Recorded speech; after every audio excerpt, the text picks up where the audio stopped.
Former President Donald Trump is expected to be indicted any day now as part of the investigation into his attempt to overturn the 2020 election. Despite multiple indictments, Republican support for Mr. Trump in the presidential election remains steady. In March, Mr. Trump had 44% support, averaging in the poll. He was indicted at the end of March in New York City in the Stormy Daniels hush money case. That following month, polling shows his support went up to nearly 48%.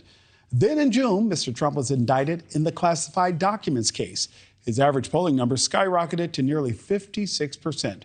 A New York Times Siena College poll released today shows Trump and Biden are tied at 43% in a hypothetical matchup for 2024.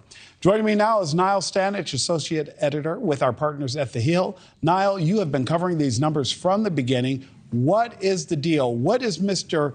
Biden not doing to either fend off Mr. Trump, or is Mr. Trump really the Teflon Don?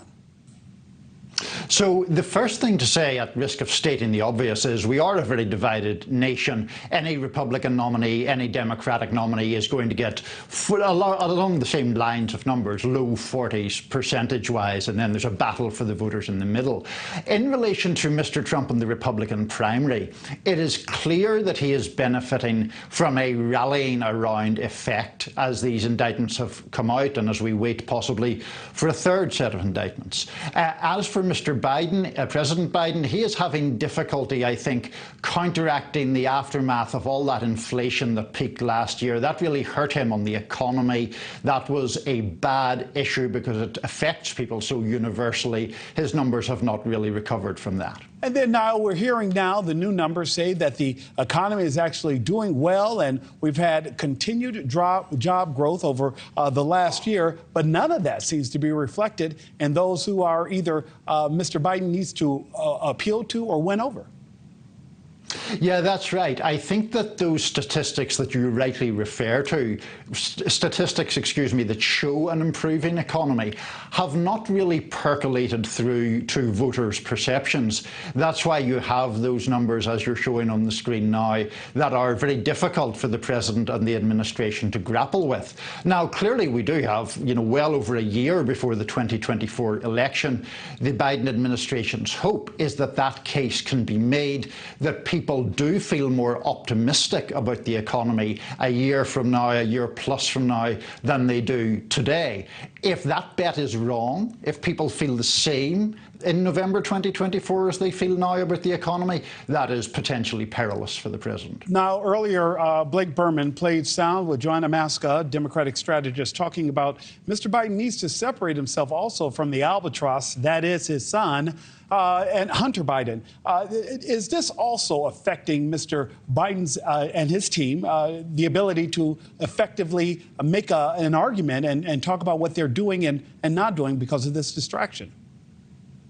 There are two separate ways of answering that. On one hand, the Hunter Biden matter takes up a lot of oxygen, and to that extent it makes it harder for the president and his allies to make the kinds of arguments they would like to make about the economy or about other accomplishments like infrastructure. On the other hand, Nick, I have never been persuaded that the Hunter Biden matter is affecting independent voters very much. It fires up Republican voters or people who don't like the president to begin with, but I don't think you have proved a causation or a culpability on the president's part that would affect those unpersuaded voters. Now, last question for you, 15 seconds. When do you expect regular people to start paying attention to all of this who don't work inside this bubble?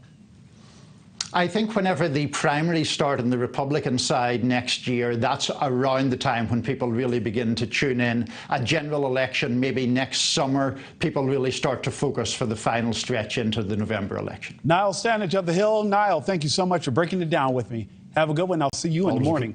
Thank you for watching. Go to newsnationnow.com to find News Nation on your television provider. And don't forget to click the red subscribe button below to get more of News Nation's fact-driven, unbiased coverage.